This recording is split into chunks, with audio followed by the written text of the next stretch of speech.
ஜெபிப்போம். எங்கள் அன்பின் பரம தகப்பனே, துதிக்கிறோம், சோத்திரிக்கிறோம். உலகம் உண்டாவதற்கு முன்னதாகவே நீர் எங்கள் மேல் வைத்த அன்புக்கு நன்றி. இந்த அன்பினாலும் முதுகுமாரன இயேசுவை இந்த பூமியில் இரட்சகராக தந்தர் நீர், அதற்கு நன்றி. இயேசு உங்களுக்காக தேவனுக்கு சமமாக இருப்பதை கொள்ளையாடின பொருளாக எண்ணாமல் தம்மை தாமே வெறுமையாக்கி அடிமையின் ரூபம் எடுத்து மனுஷ சாயலாக அந்த பூமியில் காணப்பட்டு மாம்சம் இரத்தமும் உடையவராய் பிறந்தபடினால நன்றி. எங்களை உதவி செய்வதற்காக தம்மை சோதிக்கப்படவும் பாடுபடவும் தம்மை கையளித்தபடினால நன்றி செலுத்தி நான் சோத்திருக்கிறோம். கல்வாரில் பாவ சாமலை ஏற்றுக்கொண்டு எங்களுக்காக ரத்தஞ்செந்தி ஜீவனை கொடுத்து இவ்வளவு ரட்சிப்பை இலவசமாக தந்தீங்கள், அதற்கு நன்றி அப்பா. கிருபினால் எங்களை ரட்சித்து மீட்டெடுத்த நாள் இந்த நாள்தோறும் மாறாமல் முடி கிருபியை தருகிறவரே, இன்றைக்கு நாங்கள் நிர்மூலமாகாமல் இருக்குது முது கிருபியை அதற்காக சோத்திருக்கிறோம். எங்களை திக்கற்றொழாய் விடாமல் தந்த துணையாளரான பரிசுத்த ஆவியானவராகிய தேற்றவாளனுக்காக நன்றி. எழுதி கொடுத்த ஜீவனில் வார்த்தைகளுக்காக நன்றி, வாக்குத்தத்தங்களுக்காக நன்றி.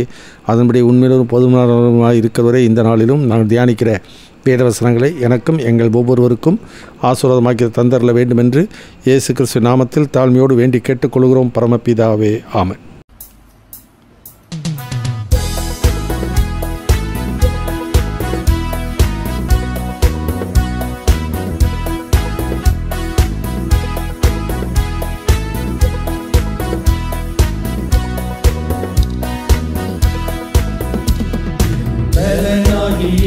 கர்த்தாவே, உம்மை நான் நேசிக்கிறேன்.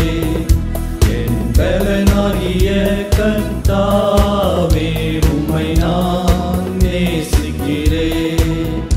எந்த நெருக்கத்திலே என் சத்தமதை, எந்த நெருக்கத்திலே என் சத்தமதை நீர் கேட்டு பதிலளித்தீர். பலனாகிய கர்த்தாவே, உம்மை நான் நேசிக்கிறேன்.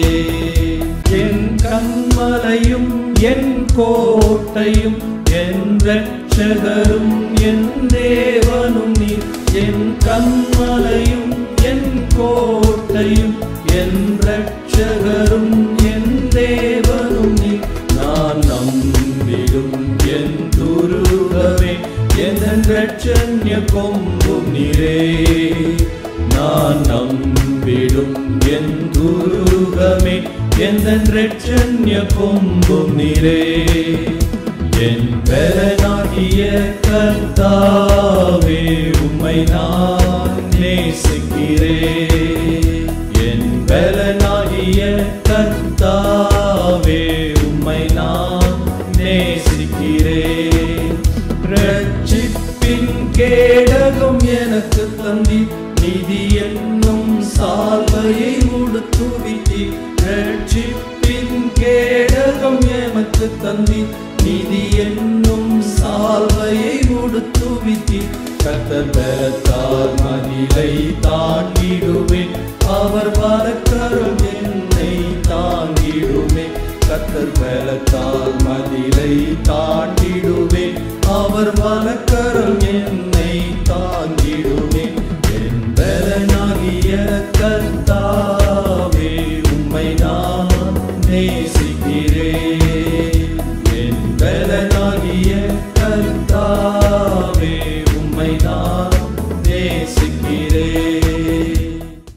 கர்த்தருடைய பரிசுத்தமுள்ள நாமம் மையப்படுவதாக. இந்த நாளில் நம்முடைய தியானத்திற்கண்டு எபேசியருக்கு எழுதின நிருபம் 1 அதிகாரம் 3 வசனத்தை வாசித்து நாம் தியானிப்போம். Ephesian chapter 1:3. நம்முடைய கர்த்தராகிய இயேசு கிறிஸ்துவின் பிதாவாகிய தேவனுக்கு ஸ்தோத்திரம். அவர் கிறிஸ்துவுக்குள் உன்னதங்களிலே ஆவிக்குரிய சகல ஆசீர்வாதத்தினாலும் நம்மை ஆசீர்வதித்திருக்கிறார். கர்த்தருக்கு மகிமை உண்டாகட்டும். இந்த பவுல் என்ற பக்தன் புறவினத்தாராகிய எபேசு மக்களுக்கு சொல்லும் பொழுது, பழைய ஏற்பாட்டில் இஸ்ரவேல் ஜனங்களுக்கு தேவன் ஆசீர்வதித்தார். மற்ற ஜாதி மக்களுக்கும் இஸ்ரவேல் ஜனங்களுக்கு உள்ள ஆசீர்வாதம் வித்தியாசமானது. அவள் கொடுக்கப்பட்ட தேசமும் அப்படிப்பட்ட தேசம். அது பாலும் தேனும் ஓடுகிற தேசமாக இருந்தாலும் மலைகளும் பள்ளத்தாக்கும் உள்ள ஒரு தேசம்.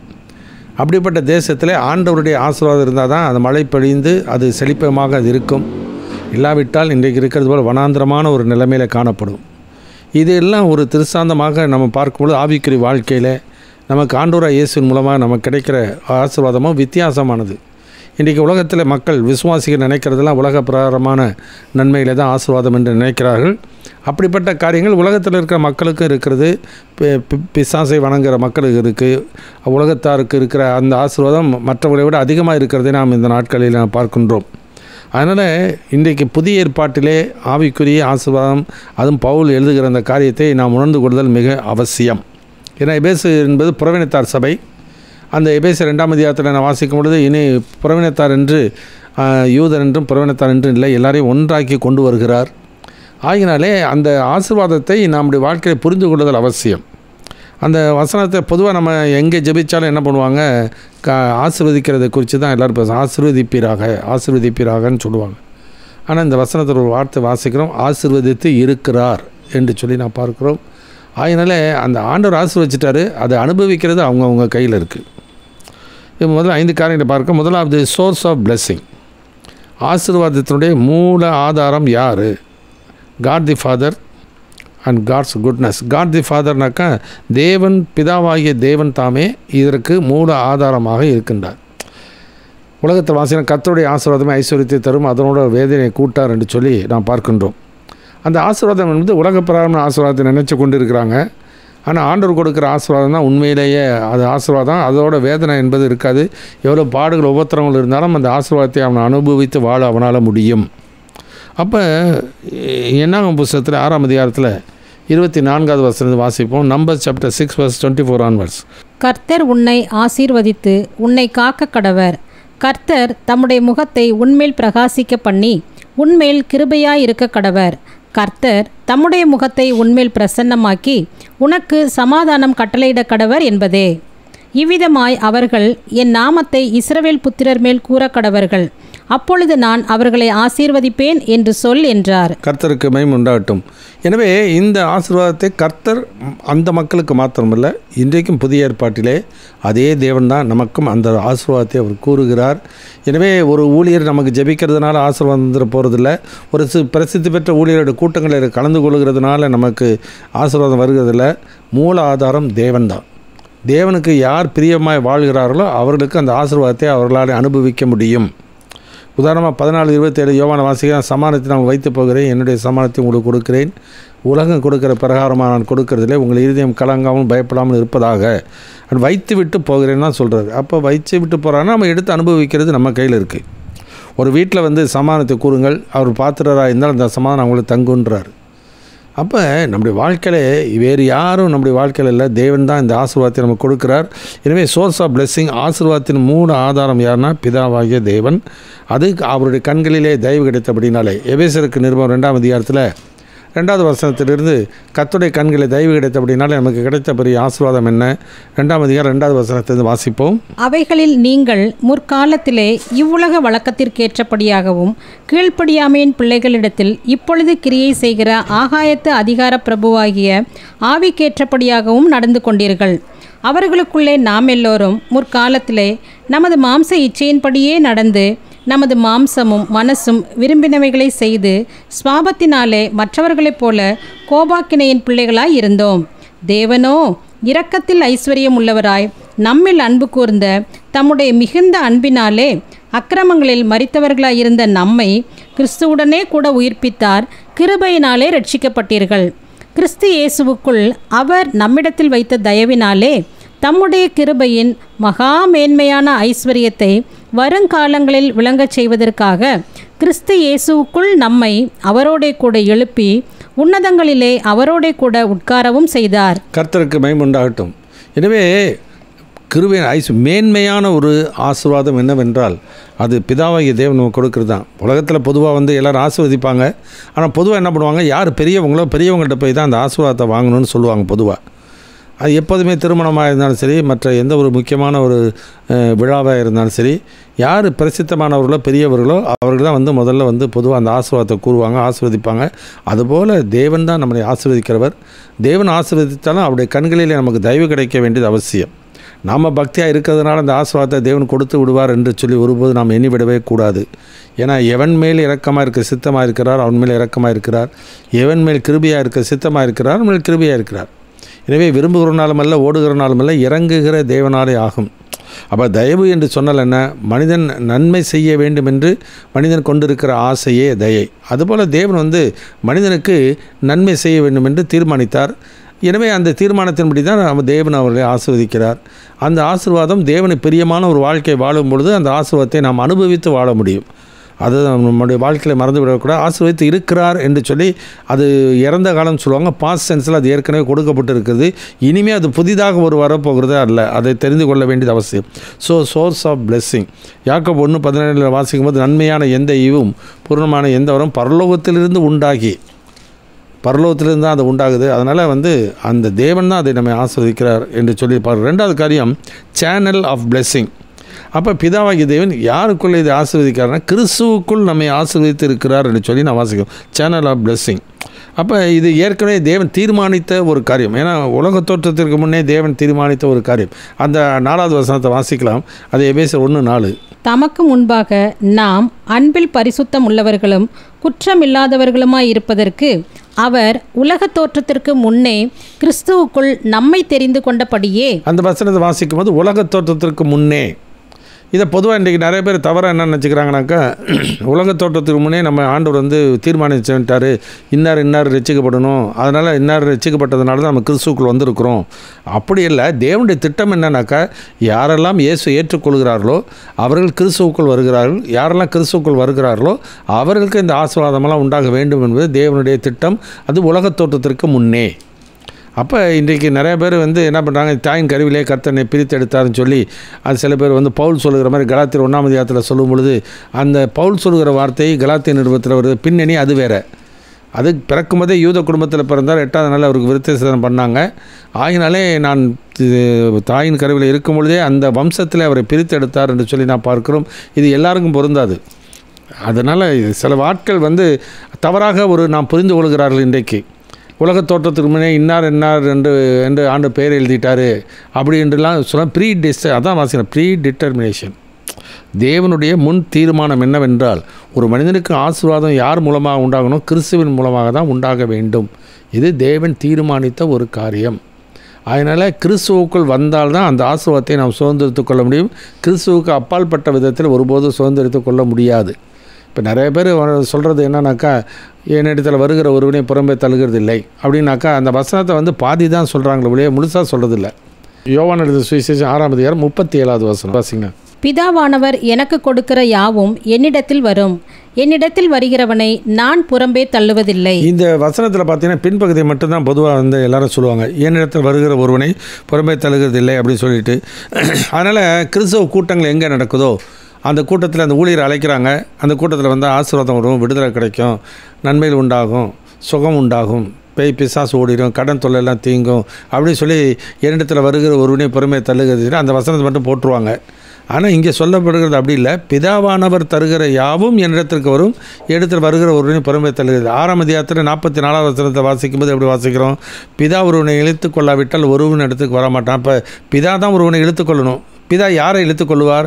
6ஆம் அதிகாரம் 64 வசனத்தை வாசிக்கும் பொழுது, ஒருவன் பிதாவின் அருளை பெறாவிட்டால் ஒருவனும் என்னிடத்திற்கு வரமாட்டான். பிதாவின் அருள் யாருக்கு கிடைக்கும்? ஆண்டவர் சொல்கிற வார்த்தையை யார் விசுவாசிக்கிறானோ ஏற்றுக்கொள்கிறானோ அவனுக்கு தான் பிதாவின் அருள் கிடைக்கும். பிதாவின் அருள் கிடைக்கிறவனை ஆண்டவர் தம்மண்டில் இழுத்துக்கொள்கிறார். அவரிடத்தில் இழுத்துக்கொண்டவரை இயேசுவிடத்தில் கொண்டு வருகிறார். அப்படி தான் ஒருவன் கிறிஸ்துவுக்குள் வருகிறான். இதை நம்முடைய வாழ்க்கையிலே மறந்து விடவே கூடாது. 2 கொரிந்தியர் 5:17 வாசிக்கிறோம், ஒருவன் கிறிஸ்துவுக்குள் இருந்தால் புது சிறுசியாக இருக்கிறான், பழைய ஒளிந்து போயின, எல்லாம் புதிதாயின. அதனால் கிறிஸ்துவுக்குள் என்கிற வார்த்தையானது அந்த ப்ரீ டிட்டர்மினேஷன். அவர் உலக தோற்றத்திற்கு முன்னே இதை ஆண்டவர் தீர்மானித்து தான் இந்த உலகத்தில் இயேசுவை இரட்சகராக அனுப்பினார். 1 பேதுரு 1:20 வாசிக்கும் போது, அவர் உலக தோற்றத்திற்கு முன்னே குறிக்கப்பட்டவராக இருந்து தேவனிடத்தில் விசுவாசமாக இருக்கிற உங்களுக்காக இந்த கடைசி காலத்தில் வெளிப்பட்டார். அதனால் இயேசுவுக்குள் யாரெல்லாம் வருகிறார்களோ அவர்களுக்கெல்லாம் இந்த ஆசீர்வாதம் வரணுன்றது தேவன் தீர்மானித்த ஒரு காரியம். அதனால் ஒருவன் தீர்மானித்தது கிறிஸ்துவுக்குள்ளே ஒருத்தனை கொண்டு வரல, கிறிஸ்துவுக்குள்ளே வருகிறவர்களுக்கெல்லாம் இந்த ஆசீர்வாதம் உண்டாயிருக்க வேண்டும் என்பது தேவன் தீர்மானித்த ஒரு காரியம். இதே மாதிரி யார் ஊழியத்துக்கு அழைக்கணும், எந்த ஊழியத்துக்கு அழைக்கணும்னு தேவன் தீர்மானித்த ஒரு காரியம். அதே எபேசியர் 1ஆம் அதிகாரத்தில் 10வது வசனத்தை வாசிப்போமே. Ephesian chapter 1:10 onwards. தமக்குள்ளே தீர்மானித்திருந்த தம்முடைய தயவுள்ள சித்தத்தின் இரகசியத்தை எங்களுக்கு அறிவித்தார். மேலும் கிறிஸ்துவின் மேல் முன்னே நம்பிக்கையாய் இருந்த நாங்கள் அவருடைய மகிமைக்கு புகழ்ச்சியாய் இருக்கும்படிக்கு தமது சித்தத்தின் ஆலோசனைக்கு தக்கதாக எல்லாவற்றையும் நடப்பிக்கிற அவருடைய தீர்மானத்தின்படியே நாங்கள் முன்குறிக்கப்பட்டு கிறிஸ்துவுக்குள் அவருடைய சுதந்திரமாகும்படி தெரிந்து கொள்ளப்பட்டோம். இன்னொரு வசனம் கூட வாசிக்கலாம். ரோமருக்கு 9ஆம் அதிகாரம் 6வது வசனத்திலிருந்து வாசிக்கலாம். Roman chapter 9:6 onwards. தேவ வசனம் அவமாய் போயிற்றென்று சொல்லக்கூடாது. ஏனென்றால் இஸ்ரவேல் வம்சத்தார் எல்லாரும் இஸ்ரவேலர் அல்லவே? அவர்கள் ஆபிரகாமின் சந்ததியார் ஆனாலும் எல்லாரும் பிள்ளைகள் அல்லவே? ஈசாக்கினிடத்தில் உன் சந்ததி விளங்கும் என்று சொல்லி இருக்கிறதே. அது எப்படி என்றால், மாம்சத்தின்படி பிள்ளைகள் ஆனவர்கள் தேவனுடைய பிள்ளைகள் அல்ல, வாக்குத்தத்தத்தின்படி பிள்ளைகள் ஆனவர்களே அந்த சந்ததி என்று எண்ணப்படுகிறார்கள். அந்த வாக்குத்தத்தமான வார்த்தையாவது, குறித்த காலத்திலே வருவேன், அப்பொழுது சாராள் ஒரு குமாரனை பெறுவாள் என்பதே. இதுவும் அல்லாமல் நம்முடைய பிதாவாகிய ஈசாக்கு என்னும் ஒருவனாலே ரெபேக்காள் கர்ப்பவதி ஆனபோது பிள்ளைகள் இன்னும் பிறவாமலும் நல்வினை தீவினை ஒன்றும் செய்யாமலும் இருக்கையில் தேவனுடைய தெரிந்து கொள்ளுதலின்படி இருக்கிற அவருடைய தீர்மானம், இதுதான் ரொம்ப முக்கியம், தேவனுடைய தெரிந்து கொள்ளுதலின்படி இருக்கிற அவருடைய தீர்மானம் கிரியைகளினாலே நிலை நிற்காமல் அழைக்கிறவராலே நிலை நிற்கும்படிக்கு மூத்தவன் இளையவனுக்கு ஊழியம் செய்வான் என்று அவளுடனே சொல்லப்பட்டது. அப்போ தேவனுடைய தீர்மானம் எப்படின்னாக்கா, கிறிஸ்துவை யார் இரட்சகராக ஏற்றுக்கொள்கிறார்களோ அவர்களெல்லாம் கிறிஸ்துவுக்குள் கொண்டு வந்து சேர்க்கப்பட வேண்டும். கிறிஸ்துவுக்குள் சேர்க்கப்படுகிறவர்களெல்லாம் இந்த ஆசீர்வாதத்தை அவர்கள் சுதந்திரித்து கொள்ள முடியும். அதுதான் ஆண்டவர் தீர்மானத்தினால் கிறிஸ்துவுக்குள் channel of blessing only through Christ. யோவான் 1:16-17 வாசிக்கும்போது, நியாயப்பிரமாணம் மோசையின் மூலமாய் கொடுக்கப்பட்டது, கிருபையும் சத்தியமும் இயேசுவின் மூலமாய் உண்டாயிற்று. இப்போ கடவுளுடைய சமூகத்தில் நம்ம போகணும். கடவுளுடைய சமூகத்தில் நம்ம போகும்போது எப்படி யார் மூலமாக போக முடியும்? கிறிஸ்துவின் மூலமாக தான். ரோமர் 5ஆம் அதிகாரத்தில் முதல் 2 வசனத்தை வாசிக்க. Roman chapter 5 first 2 verses. இவ்விதமாக நாம் விசுவாசத்தினாலே நீதிமான்கள் ஆக்கப்பட்டிருக்கிறபடியால் நம்முடைய கர்த்தராகிய இயேசு கிறிஸ்து மூலமாய் தேவனிடத்தில் சமாதானம் பெற்றிருக்கிறோம். அதனால் கர்த்தராகிய இயேசு கிறிஸ்துவின் மூலமாக தான் தேவனோட சமாதானம். அந்த சமாதானம் மாத்திரமல்ல, அந்த இயேசுவின் மூலமாக தான் கிருபாசனத்தை கிட்டி செல்கிறோம். அந்த இயேசுவின் மூலமாக தான் அந்த ஆசீர்வாதத்தை நான் பெற்றுக்கொள்ள முடியும். இதுதான் தேவன் தீர்மானித்திருந்த ஒரு காரியம். ஏன்னா he is a perfect one. It is not only the predetermination of God, but Jesus is a perfect one. தேசு ஒருவரே பூரணமானவர். இந்த உலகத்தில் எந்த மனிதனும் பூரணமானவர் அல்ல. ஏன்னா எல்லாரும் பாவம் செய்து தெய்வ மகிமையற்றவர்களாகி இலவசமாய் கிறிஸ்து இயேசுவில் உள்ள மீட்பை கொண்டு தான் நீதிமான்கள் ஆக்கப்படுகிறார்கள். ஆனால் இயேசு பாவமில்லாத ஒரு பிறப்பு, பாவமில்லாத ஒரு வாழ்க்கை, பாவமில்லாத ஒரு பரிசுத்தமான ஒரு பலியை அவர் செலுத்தி பூரணமான ஆசீர்வாதத்துக்கு அவர் ஒருவே நமக்கு வழியாக இருக்கின்றார். அதனால் நானே வழியும் சத்தியமும் ஜீவனுமாக இருக்கிறேன், என்னால் அல்லாமல் ஒருவனும் பிதாவிடத்தில் வரான். Because he is a perfect one. எபிரேயர் 4ஆம் அதிகாரத்தில் வாசிக்கும் பொழுது 15வது வசனத்தில் வாசிக்கும்போது பாவம் இல்லாதவர். யோவான் 8ஆம் அதிகாரத்தில் வாசிக்கும்போது 46வது வசனம் வாசிக்கிற இடத்தில் பாவம் உண்டென்று யார் உங்களில் என்னை குற்றப்படுத்தக்கூடும் என்று சொல்கிறார். எனவே பாவம் இல்லாத ஒரு பரிசுத்தராக ஆண்டவராக இயேசு கிறிஸ்து ஒருவர் மாத்திரமே இருக்கிற அப்படின்னாலே அவர் ஒருவரே பூரணமான ஒரு ஆசீர்வாதத்தை நமக்கு தர முடியும். அந்த இயேசுவின் மூலமாக தான் நாம் அந்த ஆசீர்வாதத்தை பெற்றுக்கொள்ள வேண்டும் என்பது தேவன் உலகத் தோற்றத்திற்கு முன்னே தீர்மானித்த ஒரு காரியம். That is a predetermination of God. அப்போ தீர்மானித்தது இயேசுவின் மூலமாக. ஏன் காரணம் என்னவென்றால் he is a perfect one. அவர் ஒருவரே பூரணமானவர். அதனால தான் யாக்கோபு 1 சொல்ல, நன்மையான எந்த ஈவும் பூரணமான எந்த வரமும் பரலோகத்திலிருந்து உண்டாகி ஜோதியின் பிதாவினத்தில் இறங்கி வரும். பூரணமான எந்த ஒரு காரியமும் ஆண்டவர் மூலமாக தான் அது வருகிறது. தேவன்ராஜ்யம் புசிப்பும் குடிப்பும் அல்ல, அது நீதியின் சமானம் பரிசுத்த ஆவியினால் உண்டாகிற சந்தோஷம். எனவே 2வது காரியம் சேனல் ஆஃப் பிளெஸிங், ஆசீர்வாதத்தின் மூலம் யார் என்றால் கிறிஸ்துவுக்குள். 3வது காரியம் வாசிக்கும்போது இந்த ரியாம் ஆஃப் பிளெஸிங், ஆசீர்வாதத்தினுடைய அதிகார எல்லை எது என்றால் அங்கே உன்னதங்களிலே அந்த ஆசீர்வாதத்தை எங்கே ஆண்டவர் ஆசீர்வதிக்கிறார், உன்னதத்திலே கொண்டு போய் ஆண்டவர் அந்த ஆசீர்வாதத்தை நமக்கு அது வைத்திருக்கிறார், அது கூறுகிறார். ஏன்னாக்கா இப்போ வாசிக்கும்போது இயேசு எங்கே போகிறார்னா உன்னதத்துக்கு. யோவான் 3:13 வாசிக்கிறோம், பரலோகத்திலிருந்து இறங்கினவரும் பரலோகத்தில் இருக்கிறவருமான மனுஷகுமாரனை இல்லாமல் பரலோகத்துக்கு ஏறினவர் ஒருவரும் இல்லை. இந்த பரலோகம் என்று சொன்ன உடனே என்ன பண்ணுறாங்க, எலியா பரலோகத்துக்கு போனார், ஏனோக்கு பரலோகத்துக்கு போனார், புதிய ஏற்பாட்டில் இருக்கவங்கெல்லாம் பரலோகத்துக்கு போனாங்க அப்படி சொல்லி நீ சொல்கிறாங்க. பரலோகத்தும் என்று சொல்லும்போது 3வது வானம் வரைக்கும் தான் அது போக முடியும். அதுக்கு மேலே யாரும் போனதில்லை, போகவும் முடியாது. இதை பவுல் எழுதும்போது ஒருவரும் கண்டிராத காணக்கூடாத கிட்டி சேரக்கூடாத ஒளியின் மத்தியில் வாசம் பண்ணுகிற தேவன், அந்த இடத்திலிருந்து தான் தேவன் என்ன பண்ணுகிறார், நமக்கு அந்த ஆசீர்வாதத்தை நமக்கு கொடுக்கிறார். அதனால் அந்த ஆசீர்வாதத்தை பறிக்கவோ அல்லது தடுக்கவோ இந்த உலகத்தில் யாராலும் முடியவே முடியாது. பெற்று அனுபவிக்கக்கூடிய உரிமையை நமக்கு கொடுத்துருக்கிறார்.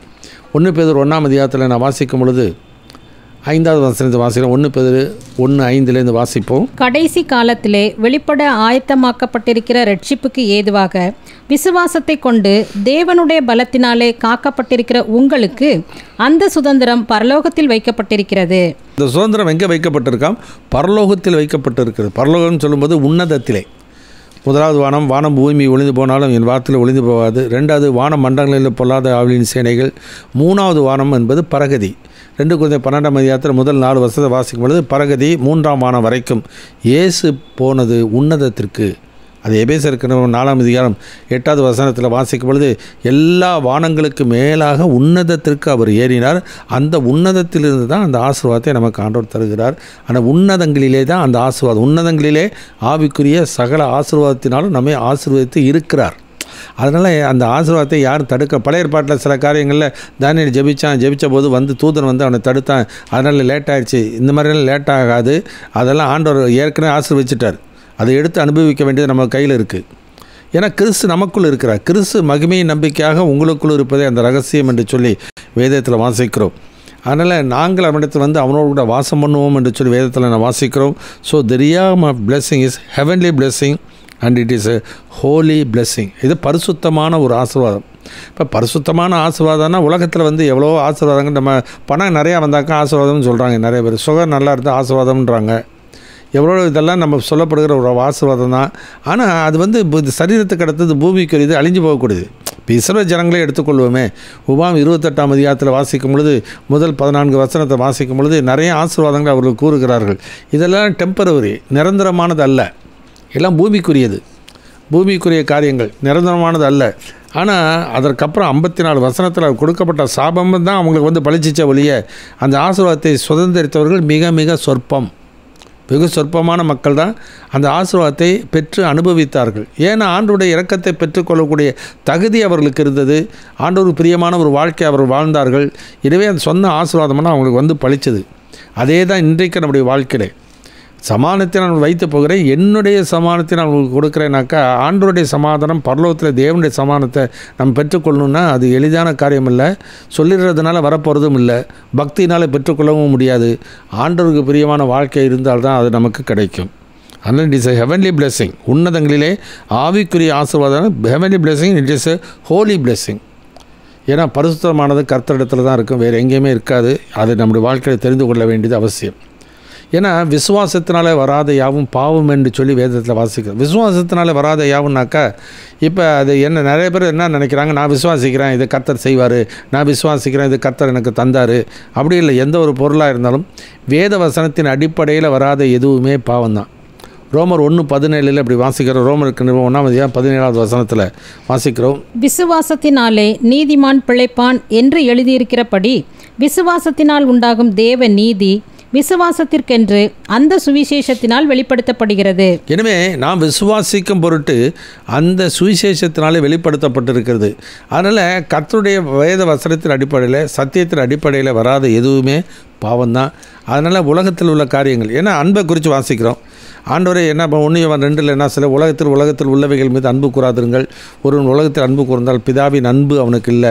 ஏன்னா கண்கள் நிச்சயம், மாம்சத்து நிச்சயம், ஜீவனத்து பெருமையுமான இவைகள் எல்லாம் உலகத்தினால் உண்டானவைகள். எனவே அவையெல்லாம் அழிஞ்சு போகும் என்று சொல்லுகிறார். ஆனால் கர்த்தருடைய வசனம் அப்படி இல்லை. 1 பேதுரு 1:25 வாசிக்கிறோம். கர்த்தருடைய வசனமோ என்றென்றைக்கு நிலைத்திருக்கிறது, உங்களுக்கு சுவிசேஷமாய் அறிவிக்கிற வசனம் இதுவே. இதே கர்த்தர் நிலைச்சிருக்கிறது போல் ஆண்டவர் கொடுக்குற ஆசீர்வாதமும் என்றைக்கு நிலைச்சிருக்கும். அது நிலைச்சிருக்கக்கூடியது மாத்திரம் பரலோகத்துக்குரியது, அது பரிசுத்தமானது. அதனால் பரிசுத்தமானது நாய்களுக்கு போடாதீங்கன்றார்.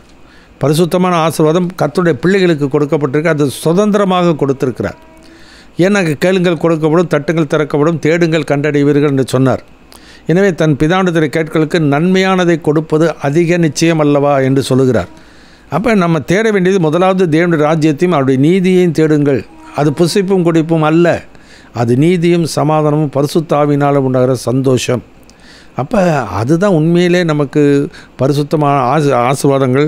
அந்த உன்னதத்திலே இருக்கிற ஆசீர்வாதங்கள். அந்த ஆசீர்வாதத்தை நாம் வந்து மேலானதை நம்முடைய வாழ்க்கையை பெற்றுக்கொள்ள வேண்டும் என்பது தேவனுடைய திட்டம், தேவனுடைய விருப்பம். கொலோசியருக்கு நிருபம் 3ஆம் அதிகாரம் முதல் 3 வசனங்களை வாசிக்கலாம். Colossian chapter 3 first 3 verses.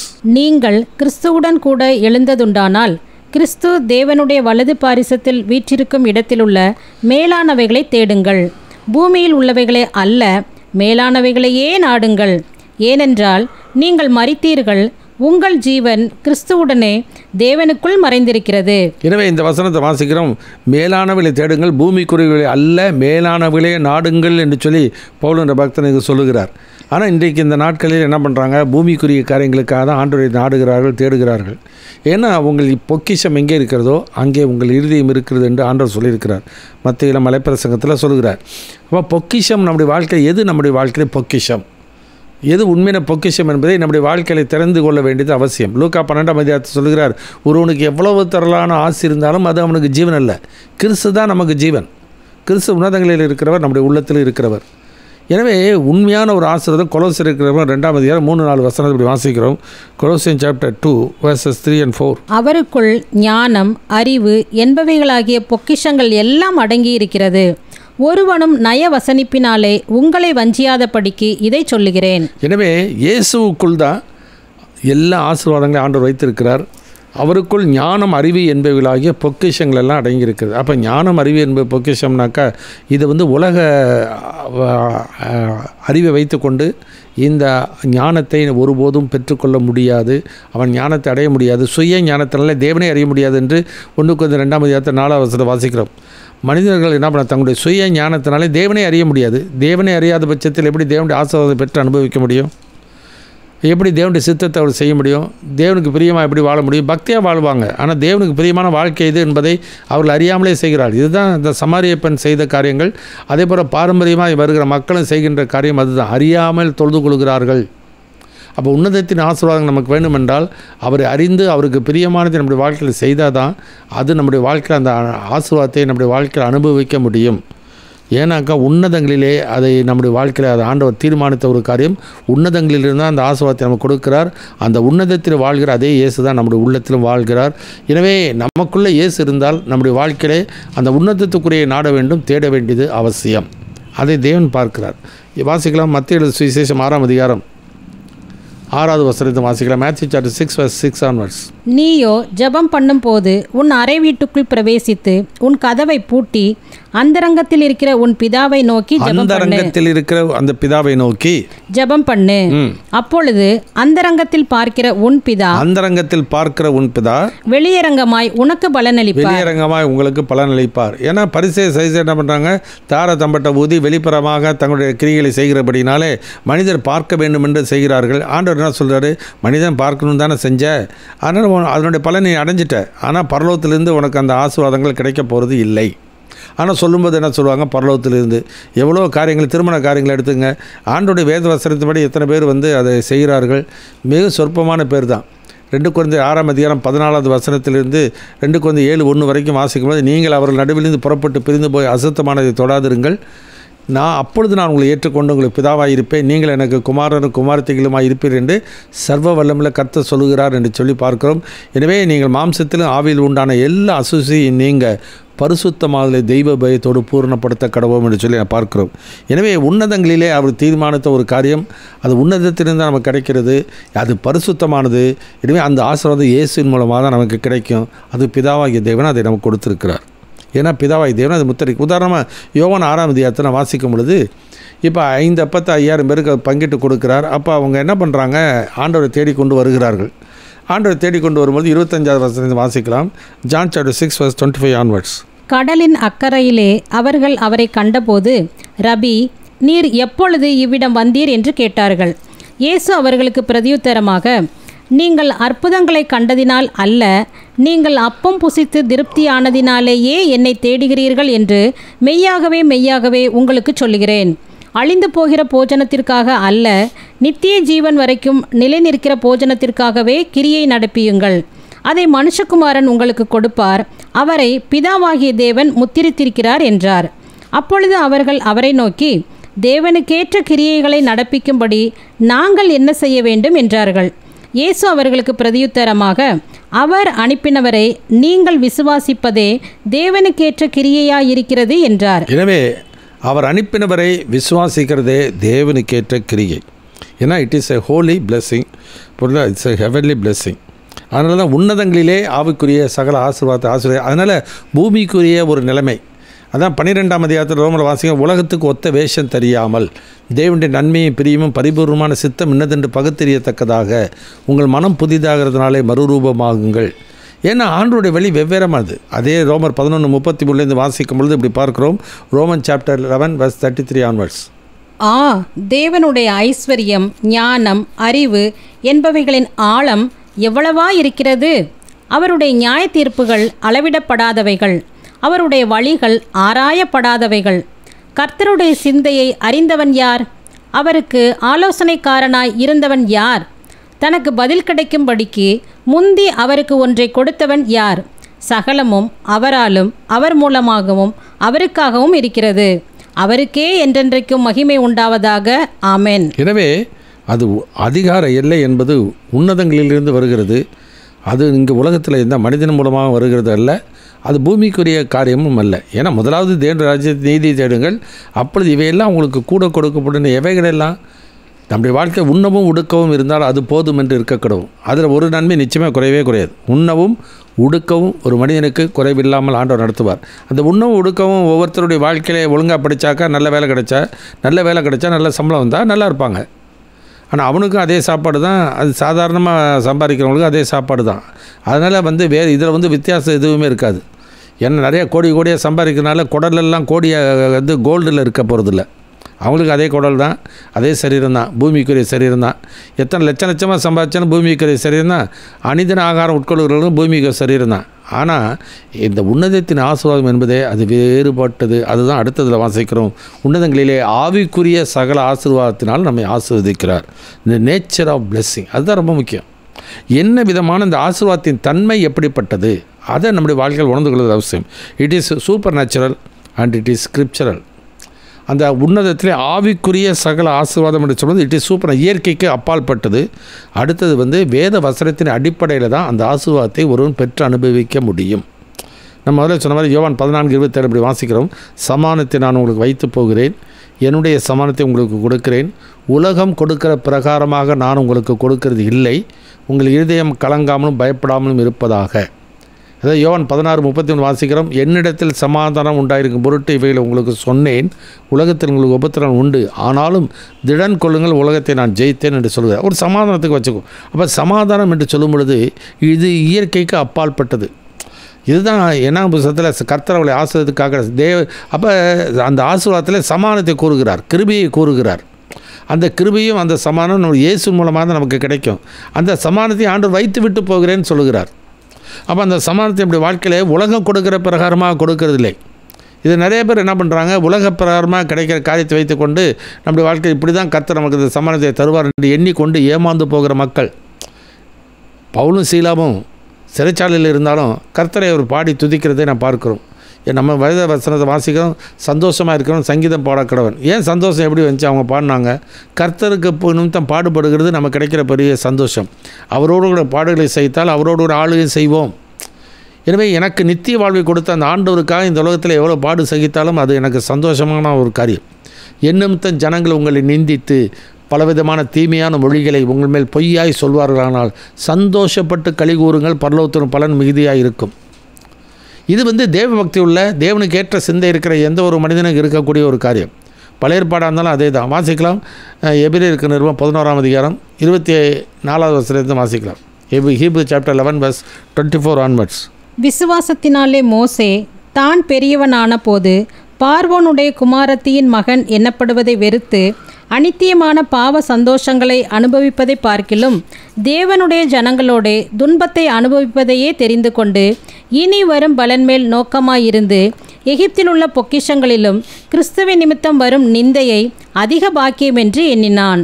விசுவாசத்தினாலே அவன் அதரிசனமானவரை தரிசிக்கிறது போல உறுதியாயிருந்து ராஜாவின் கோபத்துக்கு பயப்படாமல் எகிப்தை விட்டு போனான். அப்போ அவனுக்கு இருந்த வசதி என்ன, அதுக்கு அந்தஸ்து அதிகாரம் என்ன, அதெல்லாம் நிலையானது அல்ல. அதில் சந்தோஷம்லாம் அனித்தியமானது. ஆனால் ஆண்டவர் நமக்கு கொடுக்க போகிற சந்தோஷமாக நித்தியமானது, மேலானது, உன்னதமானது என்பதை அவன் உணர்ந்தபடினால தான் விசுவாசத்தினாலே அதை அனுபவித்து வாழ்ந்தார்கள். அதே தான் ஆபிரகாம். அவன் அழைக்கப்பட்ட பொழுது அந்த தேசத்தை அவன் விட்டு என்ன பண்ணுகிறான், தேவன் காண்பித்த தேசத்தை நோக்கி அவன் பிரயாணப்பட்டு போகிறதை பார்க்கிறோம். அதுதான் பிதாக்கள் செய்தது. எபிரேயர் 11:13 வாசிக்கும் பொழுது விசுவாசத்தினாலே அவர்கள் என்ன பண்ணாங்க, அந்த வாக்கு தூரத்தில் கண்டு நம்பி அணைத்து கொண்டு இந்த பூமியில் தங்களை அந்நியர்களும் பரதேசின்னு சொல்லி அறிக்கையிட்டு விசுவாசத்தோடு மரித்தார்கள். அவங்க விட்டு வந்த தேசத்தை திரும்ப போகணும்னு நினச்சிருந்தா போயிருக்கலாம். ஆனால் அவங்க அதை விட மேன்மையான ஒரு தேசத்தை நாடினார்கள். ஏன்னா தேவன் அவர்களுக்கு ஒரு தேசத்தை அவர்களுக்கு வாக்கு பண்ணினார், ஒரு நகரத்தை அவர்களுக்கு வாக்கு பண்ணினார். ஆகினால என்ன பண்ணுறாங்க, அந்த விசுவாசத்தை ஆண்டவர் பார்த்து என்ன பண்ணுகிறார், அவருடைய தேவன் என்று சொல்லிக்கொள்ள அவர் வெட்கப்படலை. நான் ஆபிரகாமின் தேவன், ஈசாக்கின் தேவன், யாக்கோப்பின் தேவன் என்று சொல்லிக்கொள்ள அவர் வெட்கப்படலை. ஏன்னா ஒரு நகரத்தை அவர்களுக்கு ஆயத்தம் பண்ணியிருக்கிறார். இவர்களும் அந்த நகரத்தின் மேலே தான் அவருடைய இருதயம் இருந்தது. நம்முடைய பொக்கிஷம் எங்கே இருக்கிறது, அங்கே தான் நம்முடைய இருதயம் இருக்கும். அதான் இஸ்ரவேல் ஜனங்களை பார்த்து சொல்கிறார், இந்த ஜனங்கள் தங்கள் வாயினால் என்னிடத்தில் சேர்ந்து தங்கள் உதடுகளினால் என்னை கனம் பண்ணுகிறார்கள், அவர்கள் இருதயமும் எனக்கு தூரமாக இருக்கிறது, அவர்கள் எனக்கு பயப்படுகிற பயம் மனுஷரால் போதிக்கப்பட்ட கற்பனையாக இருக்கிறது. இன்றைக்கு இருதயத்தில் உலகத்தை வைத்து கொண்டு ஆண்டு உன்னத தேவனை நோக்கி நாம் துதித்து ஸ்தோத்திரிப்போமானால் கர்த்தரோ இருதயத்தை பார்க்கிறார். மனிதர் முகத்தை தான் பார்ப்பான், கர்த்தரோ இருதயத்தை பார்க்கிறார். மனிதனுக்கு அவன் வழியெல்லாம் செம்மையாக தோன்றும், ஆனால் கர்த்தரோ ஆவிகளை நிறுத்து பார்க்கிறார், இருதயத்தை நிறுத்து பார்க்கிறார். எனவே இன்றைக்கு உள்ளத்துக்குள்ளாக எது நம்முடைய வாழ்க்கையில் ஆசீர்வாதம், சூப்பர் நேச்சுரல், இயற்கைக்கு அப்பாற்பட்டது. அதனால தான் இயேசு சமாதானத்தை சொல்லும்போது உலகம் கொடுக்கிற பிரகாரமாக நான் கொடுக்கிறது இல்லை. இன்னொன்று வாசிக்கலாம், யோவான் எழுதின சுவிசேஷம் 15ஆம் அதிகாரம் 8வது வசனத்தை வாசிக்கலாம். John chapter 15:8 onwards. நீங்கள் மிகுந்த கனிகளை கொடுப்பதினால் என் பிதா மகிமைப்படுவார், எனக்கும் சீஷராய் இருப்பீர்கள். பிதா என்னில் அன்பாயிருக்கிறது போல நானும் உங்களில் அன்பாயிருக்கிறேன். என்னுடைய அன்பிலே நிலைத்திருங்கள். நான் என் பிதாவின் கற்பனைகளை கைக்கொண்டு அவருடைய அன்பிலே நிலைத்திருக்கிறது போல நீங்களும் என் கற்பனைகளை கைக்கொண்டிருந்தால் என்னுடைய அன்பிலே நிலைத்திருப்பீர்கள். என்னுடைய சந்தோஷம் உங்களில் நிலைத்திருக்கும்படிக்கும் உங்கள் சந்தோஷம் நிறைவாயிருக்கும்படிக்கும் இவைகளை உங்களுக்கு சொன்னேன். அப்போ என்ன சொல்கிறாரு இயேசு? என்ன சொல்கிறார், நான் என் பிதாவின் கற்பனைகளை கைக்கொண்டு அவருடைய அன்பிலே நிலைத்திருக்கிறது போல நாமும் ஆண்டவர் கொடுக்கிற கற்பனை கை கொண்டு அவருடைய அன்பிலே நிலைத்திருந்தால் அந்த இயேசுனுடைய சமாதானம், தெய்வத்தினுடைய உள்ளத்தில் இருக்கிற அந்த சமாதானத்தை, நம்முடைய வாழ்க்கையில் சந்தோஷத்தை நாம் அனுபவிக்க முடியும். அதனால தான் சொல்கிறார், என்னுடைய சந்தோஷம் உங்களில் நிறைவாக இருக்கும், நிலைத்திருக்கும், இதை உங்களுக்கு சொன்னேன் என்று சொல்கிறார். ஏன்னா இந்த சந்தோஷம் உலகம் கொடுக்குற பரமாக கொடுக்கறது அல்ல. ஏன்னா இப்போ 1 பேதுரு 1ஆம் அதிகாரத்தில் பேதுரு நிருபத்தில் எழுதும் பொழுது இப்படி சொல்கிறார். 1 பேதுரு 1ஆம் அதிகாரத்தில் வாசிக்கும் பொழுது நமக்கு சுதந்திரம் பரலோகத்தில் வைக்கப்பட்டிருக்கிறது. 6வது வசனத்தை வாசிக்கிறேன். என்றாலும் துன்பப்பட வேண்டியது அவசியமானதால் பலவிதமான சோதனையினாலே துக்கப்படுகிறீர்கள். அழிந்து போகிற பொண்ணு அக்கினியினால் சோதிக்கப்படும். அதை பார்க்கலாம் அதிக விலையேறப்பட்டதாக இருக்கிற உங்கள் விசுவாசம் சோதிக்கப்பட்டு இயேசு கிறிஸ்து வெளிப்படும் பொழுது உங்களுக்கு புகழ்ச்சி மகிமை உண்டாக காணப்படும். ஏனெனில் நீங்கள் காணாமலிருந்தும் இயேசுவை நாம் காணாமலிருந்து அன்பு கூறுகிறோம், அவரை தரிசியாமலிருந்து விசுவாசம் வைத்து சொல்லி முடியாததும் மகிமையால் நிறைந்ததுமாக இருக்கிற சந்தோஷமுள்ளவர்களாய் களி கூர்ந்து உங்கள் விசுவாசத்தின் பலனாகிய ஆத்மீக ரட்சிப்பை அடைகிறீர்கள். இந்த சந்தோஷம் என்பது சொல்ல முடியாது.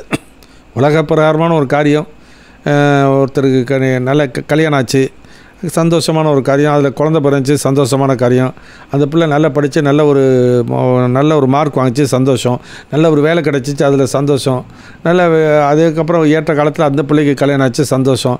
இப்படி என்ன பண்ணுறாங்க, சந்தோஷமெல்லாம் உலகத்தின் அடிப்படையை வைத்து கொண்டே சொல்கிறார். இது உலகத்தாருக்கும் இது இருக்கிறது. ஆனால் அவர்களுக்கு கிடைக்காத ஒரு சந்தோஷத்தை, ஆவிக்குரிய சந்தோஷத்தை தான் நமக்கு ஆண்டவர் வச்சிருக்கிறார். It is not only super natural, it is also scriptural. வேத வசனத்தின் அடிப்படை. அதுதான் விசுவாசத்தினாலே வராத யாவும் பாவம். வேத வசனத்தினுடைய வராத எதுவாக இருந்தாலும் அது பாவம்தான். ஏன்னாக்கா தேவன் கொடுக்கறது அப்படி இல்லை. அது உதாரணமாக வாசிக்கும் போது இன்னொரு காரியம், பிலிப்பியருக்கு நிருபம் 4ஆம் அதிகாரம் 6, 7, 8 வசனம் வாசிக்கலாம். பிலிப்பியருக்கு நிருபம் 4ஆம் அதிகாரம் 6, 7, 8. நீங்கள் ஒன்றுக்கும் கவலைப்படாமல் எல்லாவற்றையும் குறித்து உங்கள் விண்ணப்பங்களை ஸ்தோத்திரத்தோடே கூடிய ஜெபத்தினாலும் வேண்டுதலினாலும் தேவனுக்கு தெரியப்படுத்துங்கள். அப்பொழுது எல்லா புத்திக்கும் மேலான தேவ சமாதானம் உங்கள் இருதயங்களையும் உங்கள் சிந்தைகளையும் கிறிஸ்து இயேசுவுக்குள்ளாக காத்துக்கொள்ளும். கடைசியாக சகோதரரே, உண்மை உள்ளவைகள் எவைகளோ, ஒழுக்கம் உள்ளவைகள் எவைகளோ, நீதி உள்ளவைகள் எவைகளோ, கற்புள்ளவைகள் எவைகளோ, அன்புள்ளவைகள் எவைகளோ, நற்கீர்த்தி உள்ளவைகள் எவைகளோ, புண்ணியம் எதுவோ, புகழ் எதுவோ, அவைகளையே சிந்தித்து கொண்டிருங்கள். நீங்கள் என்னிடத்தில் கற்றும் அடைந்தும் கேட்டும் கண்டும் இருக்கிறவைகள் எவைகளோ அவைகளையே செய்யுங்கள். அப்பொழுது சமாதானத்தின் தேவன் உங்களோடு இருப்பார். அப்பொழுது சமாதானத்தின் தேவன் உங்களோடு கூட இருப்பார். அப்போ ஆண்டவருக்கு எது பிரியமோ, ஆண்டவருக்கு ஏற்புடையது எதுவோ அதன்படி நம்முடைய வாழ்க்கையிலே நாம் வாழ்ந்தால்தான் அந்த ஆசீர்வாதத்தை நாம் சுதந்திரித்து கொள்ள முடியும். ஏன்னா அதே மத்திய 10:12 வாசிங்க. Matthew chapter 10:12 onwards. ஒரு வீட்டுக்குள் பிரவேசிக்கும் போது அதை வாழ்த்துங்கள். அந்த வீடு பாத்திரமாயிருந்தால் நீங்கள் கூறின சமாதானம் அவர்கள் மேல் வரக்கடவது. எனவே அந்த பாத்திரமாக இருக்கணும். அவர்கள் ஆண்டவருக்கு ஏற்புடைய நிலையிலே வாழ்கிறவர்களாக இருக்கணும். ஆண்டோடைய வார்த்தையின்படி அவர்கள் ஜீவிக்கிறவர்களாக இருக்க வேண்டியது அவசியம். அப்படி ஜீவித்தால் தான் அது தேவனுக்கு பிரியமாக இருக்கும். தேவனுக்கு பிரியமாக இருந்தால் தான் அந்த ஆசீர்வாதம் அவர்களுக்கு கிடைக்கும். சும்மா நம்ம சொல்லுகிறதுனால ஒருத்தருக்கு ஆசீர்வாதம் வரப்போகிறதில்ல, ஒரு பக்தியாக இருக்கிறதுனால அந்த ஆசீர்வாதம் வரப்போகிறதில்ல. அது ஆவிக்குரிய ஆசீர்வாதம் வேத வசனத்தின்படி இருக்க வேண்டியது அவசியம். அல்லது வேத வசனத்தின்படி வராத எதுவாக இருந்தாலும், அந்த சத்தியத்தின்படி வராத எதுவாக இருந்தாலும் அது பாவம் என்று சொல்லி வேதத்தில் நான் வாசிக்கிறோம். அதனால் it is supernatural and it is ஸ்கிரிப்சரலாக இருக்க வேண்டியது அவசியம். வேத வசனத்தின்படி இருக்க வேண்டியது அவசியம். அதனால தான் ஒருவன் போதித்தால் வேத வாக்கியங்களின்படி போதிக்க கடவன் என்று பேதுரு சொல்லுகிறதை நான் பார்க்கின்றோம். சந்தோஷம் அப்படி தான், சமாதானம் அப்படி தான். ஏன்னா தேவன் ராஜ்யம் புசிப்பும் குடிப்பும் அல்ல, அது நீதியும் சமாதானமும் பரிசுத்த ஆவியினால் உண்டாகிற ஒரு சந்தோஷம், ஆவிக்குரிய சந்தோஷம், ஆவிக்கு சமாதானம், தேவனுக்கு ஏற்ற நீதி. இந்த தேவனுக்கு நீதி இயேசுவின் மூலமாக தான் நமக்கு கிடைக்குது. ஏன்னா 1 கொரிந்தியர் 1 கடைசி 3 வசனத்தில் வாசிக்கிறோம். 1 கொரிந்தியர் 1 கடைசி 3 வசனங்கள். மாம்சமான எவனும் தேவனுக்கு முன்பாக பெருமை பாராட்டாதபடிக்கு அப்படி செய்தார். அந்தபடி நீங்கள் அவராலே கிறிஸ்து இயேசுக்குட்பட்டிருக்கிறீர்கள். எழுதியிருக்கிறபடி மேன்மை பாராட்டுகிறவன் கர்த்தரை குறித்தே மேன்மை பாராட்டத்தக்கதாக அவரே தேவனால் நமக்கு ஞானமும் நீதியும் பரிசுத்தமும் மீட்புமானார். ஆமேன். கர்த்தருக்கு மகிமை. எனவே நம்முடைய வாழ்க்கையில் கரைக்கிற எந்த ஆசீர்வாதமாக இருந்தாலும் அது தேவன் கொடுக்கிறதா இருக்கணும். தேவனுடைய நாமம் மகிமைப்படுகிறதா இருக்கணும். நம்முடைய புகழ்ச்சிக்காகவோ நம்முடைய மேட்டுமைக்காகவோ ஒருபோதும் நம்முடைய வாழ்க்கையில் தேவன் தருகிறவர் அல்ல. நன்மையான எந்த ஈவும் பூர்ணமான எந்த வரமும் பரலோகத்திலிருந்து தான் உண்டாகுது. அது தேவனிடத்திலிருந்து தான் நமக்கு கிடைக்குது. அதனால் தேவனுடைய நாமம் தான் மகிமைப்பட வேண்டுமே ஒழிய நமக்கு கிடைக்கிற பெருமைப்படுறதுக்கோ மேட்டுமை கொள்வதற்கோ ஆண்டவர் ஒருபோதும் ஒருத்தனை தருகிறதில்லை. அப்படியெல்லாம் தேவன் செய்யவே மாட்டார். அப்படி என்றால் பாரபட்சம் உள்ள ஒரு மாதிரி ஆயிடும். இந்த உலகத்தில் எந்த வசதியில் இருந்தாலும் சரி, எந்த தேசத்தில் இருந்தாலும் சரி, எந்த சூழ்நிலையில் இருந்தாலும் சரி, பரிசுத்தாவின் சந்தோஷம் எல்லாருக்கும் ஒரே மாதிரி தான் இருக்கும். தேவ சமாதானம் எல்லாருக்கும் ஒரே மாதிரி தான் இருக்கும். தேவன் நீதி எல்லாருக்கும் ஒரே மாதிரி தான். எல்லாரும் நீதிமான் கிறிஸ்துவுக்குள். எல்லாரும் அந்த சந்தோஷத்தை அனுபவிக்க முடியும். எல்லாருக்கும் அந்த சமத்தை அனுபவிக்கக்கூடிய உரிமையை ஆண்டவர் கொடுத்து விட்டார்.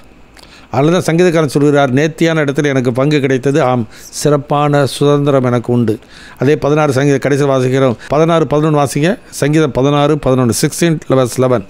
ஜீவ மார்க்கத்தை எனக்கு தெரியப்படுத்துவீர். உம்முடைய சமூகத்தில் பரிபூரண ஆனந்தமும் உம்முடைய வலது பாரிசத்தில் நித்திய பேரின்பமும் உண்டு. ஆமாம், ஏன்னா அவருடைய சமூகத்தில் தான் அந்த ஆசீர்வாதம் எனக்கு உண்டு. அதனால தான் ஜீவ மார்க்கத்தை எனக்கு தெரியப்படுத்துவீர். அந்த ஜீவ மார்க்கத்தை நான் உனக்கு போதித்து நடக்க வேண்டிய வழியை உனக்கு காட்டுவேன். உண்மையில் கண்ணை வைத்து ஆலோசனை சொல்லுவேன். அவர் சொல்லுகிற ஆலோசனையை கேட்டு அதன்படி நம்முடைய வாழ்க்கையில் நடந்து போவோமானால் அந்த உன்னதத்தின் ஆசீர்வாதத்தை நாம் அனுபவிக்க முடியும். இப்போ வருத்தப்பட்டு பாரசமுக நீங்கள் எல்லோரும் இருக்கிற இடத்துக்கு வாருங்கள், நானும் உங்களுக்கு இளைப்பாக தெரியும் சொன்ன உடனே என்ன பண்ணுறாங்க, நிறைய பேர் அவர்கிட்ட வந்தால் உடனே கொடுத்துருவார். அதில் அடுத்த வசனங்களை வாசிக்கணும்.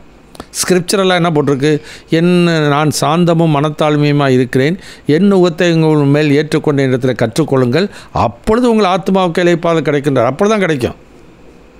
எல்லாவற்றையும் ஆண்டு ஒன்றுக்கும் கவலைப்படாமல் எல்லாவற்றையும் சோத்திரோடு ஜபத்தினால் வேண்டிய தேவனுக்கு தெரியப்படுத்துங்கள். அப்பொழுது இந்த அப்பொழுது என்கிற வார்த்தையை ஒருபோது நம்முடைய வாழ்க்கையில் மறந்து விடக்கூடாது.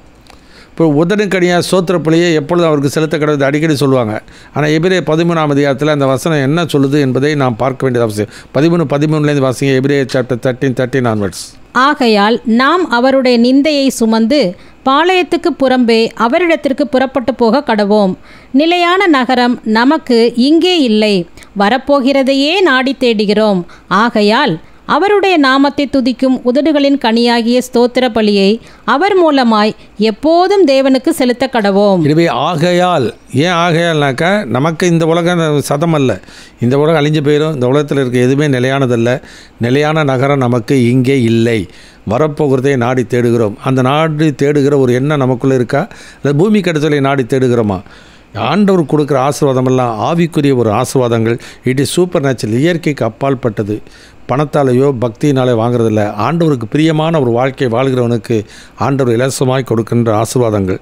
அது மாத்திரமல்ல, அது ஸ்கிரிப்சரல், வேத வசனத்தின்படி தான் நம்முடைய வாழ்க்கையில் நாம் வாழ வேண்டியது அவசியம். சட்டத்தின்படி மல்யுத்தம் பண்ணாவிட்டால் முடிசூட்டப்பட மாட்டான். சத்தியத்தை அறிவீர்கள், சத்தியம் உங்களை விடுதலையாக்கும் என்று ஆண்டவர் சொல்கிறார். எனவே அவருடைய சத்தியத்தின்படி தெரிந்து கொள்ள வேண்டியது அவசியம். 1 தீமோத்தேயு 2:4 வாசிக்கிறோம், எல்லா மனுஷனும் ரட்சிக்கப்படும் சத்தியத்தை அறிகிற அறிவடையும் சித்தமுள்ளவராக இருக்கிறார். இந்த சத்தியத்தை அறிந்து கொள்ள மாட்டேன்றாங்க, ஆண்டுடைய கோட்பாடுகளை அறிந்து கொள்ள மாட்டேன்றாங்க. ஆனால் ஆண்டுடைய வாக்குத்தத்தங்களெல்லாம் அனுபவிக்கணும்னு இல்லை. வசனம் என்ன சொல்கிறது? 2 கொரிந்தியர் புத்தகம் 1ஆம் அதிகாரம் 20ஆம் வசனம் வாசிக்கிறோம். 2 கொரிந்தியர் 1ஆம் அதிகாரம் 20ஆம் வசனம். எங்களால் தேவனுக்கு மகிமை உண்டாகும்படி தேவனுடைய வாக்குத்தத்தங்கள் எல்லாம் இயேசு கிறிஸ்துவுக்குள் ஆம் என்றும் அவருக்குள் ஆமேன் என்றும் இருக்கிறதே. அப்போ இயேசுவுக்குள் எல்லா ஆசீர்வாதமும் அந்த தேசத்துக்கு மாத்திரம் ஒவ்வொரு விசுவாசிக்கும் எந்த ஊரில் இருந்தாலும் கிறிஸ்துவுக்குள் வாழ்ந்து கிறிஸ்துவுக்கு பிரியமான ஒரு வாழ்க்கை வாழ்ந்தான் என்றால் அவனுக்கு என்னென்ன வாக்குத்தத்தம் எந்தெந்த நாளில் எந்தெந்த நிமிஷத்தில் எந்த மாதம் எந்த வருஷம் என்ன ஆண்டவர் வைத்திருக்கிறாரோ அதெல்லாம் ஆமென் என்றும் இருக்கிறது. இதுக்கு ஒவ்வொரு மாதமும் ஒவ்வொரு வாக்குத்தத்தம் வருஷமும் தேட வேண்டிய அவசியம் இல்லை. ஆண்டவர் என்ன அவனுக்கு வைத்திருக்கிறாரோ தீர்மானித்திருக்கிறாரோ அந்த ஆசீர்வாதம் அவனுக்கு வந்து பலிக்கும். ஏன்னா தேவன் செய்ய நினைத்ததை ஒருபோதும் யாரும் தடுக்கவே முடியாது. அதுபோல் அது எல்லாவற்றையும் அத்தனை காலத்தில் நேர்த்தியாய் செய்கிறார். இதெல்லாம் வசனமாக தெரிஞ்சு வச்சுருக்காங்க. அப்போ அந்த விசுவாசம் நமக்குள்ளே இருக்கும். நமக்கு என்ன வச்சுருக்காரோ அடுத்த நாள் அது ஆண்டவர் எனக்கு தருவார், நிச்சயமாக செய்வார். அதனால் தேவனுக்கு பிரியமானதை மாத்திரம் செய்ய வேண்டிய அவசியம் என்று விசுவாசித்து முன்னேறி போய்கொண்டே இருக்க வேண்டியது அவசியம். இதுதான் பவுல் தன்னுடைய வாழ்க்கையில் சொல்கிறார். எனக்கு கட்டுகளும் உபத்திரங்களும் பட்டணங்களும் வைக்கப்பட்டிருக்குன்னு ஆவியானவர் சொல்கிறார். ஆனால் அதை குறித்து அவர் கவலைப்படவே இல்லை. ஆண்டவர் எனக்கு என்ன ஊழியம் கொடுத்தாரோ அதை செய்து முடிக்கிறது தான் என்னுடைய விருப்பம். சரீரத்தில் முள் கொடுக்கப்பட்டுச்சு, முள்ளை எடுக்க முடிய வேண்டினார். ஆண்டவர் சொல்ல கிருபை போதும், பலவீனத்தில் என் பலன் பூர்வமாய் விளங்கினார். உடனே பலவீனத்தை குறித்து மிகவும் சந்தோஷமாக மேன்மை பாராட்டுகிறேன். ஏன்னா ஆண்டவர் சொல்லிட்டாரே, நீ அதை பற்றி கவலைப்படாத, நான் என் சந்தோஷத்தை தரேன், சமாதானத்தை தரேன், கிருபையை தரேன்னு சொல்லிட்டாரு. அப்புறம் என்ன? அதுதான் நமக்கு வேணும். எனவே நேச்சர் ஆஃப் பிளெஸிங் எப்படிப்பட்ட ஒரு தன்மை, என்ன ஆசீர்வாதத்துடைய தன்மை, it is supernatural and it is scriptural. 3வது கடைசியாக வாசிக்கிறோம், சகல ஆசீர்வாதத்தினால் ஆசீர்வதித்திருக்கிறார். மெஷர் ஆஃப் பிளெஸிங், ஆசீர்வாதத்தினுடைய அளவு. எபேசியருக்கு நிருபம் 3ஆம் அதிகாரம் 8ஆம் வசனம் வாசிக்கலாம். பரிசுத்தவான்கள் எல்லாரிலும் சிறியவனாகிய நான் கிறிஸ்துவினுடைய அளவற்ற ஐஸ்வர்யத்தை புறஜாதிகளிடத்தில் சுவிசேஷமாய் அறிவிக்கிறதற்காக இந்த கிருபை எனக்கு அளிக்கப்பட்டிருக்கிறது. எனவே அந்த அளவு எப்படிப்பட்டதான்? அளவற்ற அவருடைய கிருபை. அதனால தான் அந்த கிருபையில் ஐஸ்வர்யத்தை நான் விளங்கிக் கொள்ளும். எபேசியர் அதே 2ஆம் அதிகாரத்தில் வேதத்தில் வாசிக்கிறோம், 6-7 வசனத்தில் வாசிக்கிறோம். அவர் நம்மிடத்தில் வைத்த தயவினாலே தம்முடைய கிருபையின் மகா மேன்மையான ஐஸ்வர்யத்தை வருங்காலங்களிலே விளங்கச் செய்வதற்காக நம்மை அவரோடு கூட எழுப்பி உன்னதங்களிலே அவரோடு கூட உட்காரம் செய்தார். அதற்காக அந்த ஐஸ்வர்யத்தை நான் விளங்கிக் கொள்ளணுமா? வருங்காலங்களில் அந்த கிருபையை நான் பற்றி கொண்டு போகணும். சும்மா நாம் நிர்மூலமாக இருக்குது கர்த்தருடைய கிருபை என்று சொல்லி கொண்டு பிரயோஜனம் இல்லை. அந்த கிருபையின் ஐஸ்வர்யத்தை நான் விளங்கி கொள்ள வேண்டியது அவசியம். ஏன்னா யார் மேல் கிருபையாக இருக்கிறாரோ, யார் மேல் இரக்கமாக இருக்குன்னு தீர்மானித்திருக்கிறாரோ அவனுக்கு தான் அந்த கிருபை கிடைக்கும், இரக்கம் கிடைக்கும். பக்தியாக இருந்து விடுகிறத விரும்புகிறனாலும் அல்ல, ஓடுகிறனாலும் அல்ல, இறங்குகிற தேவனாலே ஆகும். எனவே சத்தியத்தை நம்ம தெரிந்து கொள்கிறது இல்லை, ஆனால் ஆசீர்வாதம் மட்டும் ஆசீர்வதிக்க வேண்டும் என்று ஆண்டு விரும்புகிறோம். ஆனால் அந்த ஆசீர்வாதத்தை ஏற்கனவே கிறிஸ்துவுக்குள் ஆசீர்வதித்து விட்டார். அந்த உன்னதத்தின் ஆசீர்வாதங்களை நமக்கு கொடுத்து விட்டார். அதை நம்முடைய வாழ்க்கையை எடுத்து அனுபவிக்கக்கூடிய உரிமையை நாம் கொடுத்து விட்டபடினாலே அந்த நன்மைகளை ஒவ்வொரு நாளும் தெரிந்து அனுபவித்து கொள்ள வேண்டியது அவசியமாக இருக்கிறது. எனவே measure of blessing unlimited and unending. ஆண்டோடைய ஆசீர்வாதம் என்பது அது அளவிட முடியாத ஒரு ஆசீர்வாதம். ஏன்னா தமது ஐஸ்வர்யத்தின்படியே தான் ஒருவனை ஆசீர்வதிக்கிறார். அந்த கிருபையின் ஐஸ்வர்யத்தின்படியே, இரக்கத்தின் ஐஸ்வர்யத்தின்படியே, மகிமையின் ஐஸ்வர்யத்தின்படியே என்று சொல்லி வேதத்தில் நான் வாசிக்கிறோம். எனவே அது அளவிட முடியாத ஒரு காரியம். நாள்தோறும் அது கிருபைகள் புதிதாக இருக்கிறது என்று சொல்லி நான் வாசிக்கிறோம். கிருபையின் மேல் கிருபையை கொடுக்கிறார், பலத்தின் மேலே பலம், மகிமையின் மேல் மகிமை அடையும்படி ஆண்டவர் அனுக்கிரகம் செய்கிறார். எனவே அன்லிமிட்டட், அளவிட முடியாத ஒரு காரியம். அந்த அளவிட முடியாத அந்த ஆசீர்வாதத்தை நம்முடைய வாழ்க்கையை பெற்று அனுபவிக்கிறது மாத்திரமல்ல, அது என்றென்றைக்கும் நிலைத்திருக்கு. சமாதானமும் சரி, சந்தோஷமும் சரி, நீதியும் சரி, அது என்றென்றைக்கும் நிலைத்திருக்கக்கூடிய ஒரு காரியம். ஏன்னா கர்த்தருடைய வசனமோ என்றென்றைக்கு நிலைத்திருக்கும். எனவே ஆண்டவர் நேற்றும் என்றும் மாறாதவராக இருக்கிறார். எனவே அந்த மாறாத ஆண்டவர் நமக்கு கொடுத்திருக்கிற வேத வசனத்தின்படி, அவருடைய வார்த்தையின்படி நம்முடைய வாழ்க்கை அமைத்து கொண்டு போவோம்னால் அவனுக்கு கொடுக்கிற ராஜ்யம் நிலைத்திருக்கு. உதாரணமாக ஆபிரகாமை குறித்து வாசிக்கிறோம். அவன் அஸ்திபாரங்களுள்ள நகரத்திற்காக அவன் காத்திருந்தான். அது எபிரேயர் 11ஆம் அதிகாரத்தில் வாசிக்கும்போது 9ஆம் வசனம் வாசிக்கலாம். Hebrew chapter 11:9 onwards. விசுவாசத்தினாலே அவன் வாக்குத்தத்தம் பண்ணப்பட்ட தேசத்திலே பரதேசியைப் போல சஞ்சரித்து அந்த வாக்குத்தத்தத்திற்கு உடன் சுதந்திரராகிய ஈசாக்கோடும் யாக்கோபோடும் கூடாரங்களிலே குடியிருந்தான். ஏனெனில் தேவன் தாமே கட்டி உண்டாக்கின அஸ்திபாரங்களுள்ள நகரத்துக்கு அவன் காத்திருந்தான். அஸ்திபாரங்களுள்ள நகரத்துக்காக அவன் காத்திருந்தான்னு சொல்லி நாம் பார்க்கின்றோம். எனவே அதே எபிரேயர் 12:28 வாசிக்கலாம். அசைவில்லாத ராஜ்யத்தை பெருளாகிய நாம் பயத்தோடு பக்தியோடு கர்த்தருக்கு பிரியமான ஆராதனை செய்யும்படிக்கு கிருபையை பற்றி கொள்ள கடவோம். அப்போ நமக்கு ஒரு ராஜ்யத்தை ஏற்படுத்தியிருக்கிறார். அந்த ராஜ்யம் என்றென்றைக்கு நிலைத்திருக்கிறது. அது வேறு எந்த ஜாதிக்கும் அது கொடுக்கப்பட போகிறதில்லை. அந்த ராஜ்யத்தினுடைய குடிமக்களாய் கர்த்தர் நம்மை மாற்றிவிட்டது மாத்திரமல்ல, இந்த உலகத்தில் 1000 வருடம் ஆளுகிறது மாத்திரமல்ல, வெளிப்படுத்தல் 22:5 வாசிக்கும் பொழுது அவர்கள் சதா காலையிலும் அரசாட்சி செய்வார்கள். ஏனெனில் தேவன் தாம் தெரிந்து கொள்ளப்பட்ட மக்களை ராஜாக்களும் ஆசாரியர்களும் ஆக்கினார். நாங்கள் பூமியிலே அரசாளுவோம் என்று புதிய பாட்டை அவர்கள் பாடுகிறார் என்று வெளிப்படுத்தல் 5:8 நாம் வாசிக்கிறோம். எனவே it is unlimited and unending. எனவே இந்த மெஷர் ஆஃப் பிளெஸ்ஸிங்.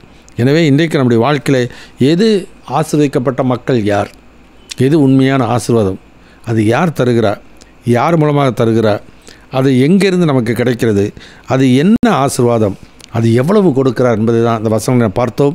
இது நம்முடைய வாழ்க்கையை உணர்ந்து கொண்டு நம்முடைய வாழ்க்கையில் அதற்கு ஏற்ப நம் வாழ்க்கை அமைத்துக் கொள்வோமானால் நாள்தோறும் அவருடைய கிருபைகள் புதிதாக இருக்கும். நிச்சயமாக அவருடைய கண்களிலே நமக்கு தயவு கிடைக்கும். சிங்கக்குட்டிகள் தாழ்ச்சி எழுந்து பட்னியாக இருக்கும். கர்த்தரை தேடுவர்களுக்கோ ஒரு நன்மையும் குறைபடாது. அன்பின் பிதாவே, துதிக்கிறோம் அப்பாமை ஸ்தோத்திரிக்கிறோம். நாள் தியானித்த வேத பகுதிகளுக்காக நன்றி செலுத்துகிறோம். ஆண்டவரே, எங்கள் வாழ்க்கையிலே அந்த ஆசீர்வாதத்தை அனுபவிக்க வேண்டிய விருப்பம் இருக்கிறது. ஆனால் அதனுடைய வழியை நாங்கள் அறிந்து கொள்ள தவறிவிடுகிறோம். அதனுடைய வழிகளை நான் சரியாக அறிந்து கொண்டோமானால் நிச்சயமாக இந்த ஆசீர்வாதங்களை நான் பெற்று அனுபவிக்க முடியும். அதற்காக நன்றி செலுத்துகிறோம். அதன்படியே நாங்கள் அனுபவித்து வாழ ஆண்டவரை உதவி செய்யுங்க. உடைய கிருபையுள்ள கரத்தில் அர்ப்பணிக்கிறோம். இயேசுவின் நாமத்தில் பிதாவே, ஆமென். என் ஆத்துமாவை கர்த்தரை ஸ்தோத்திரி, என் முழு உள்ளமே அவருடைய பரிசுத்த நாமத்தை ஸ்தோத்திரி. என் ஆத்துமாவை கர்த்தரை ஸ்தோத்திரி, அவர் செய்த சகல உபகாரங்களை மறவாதே. ஆமென்.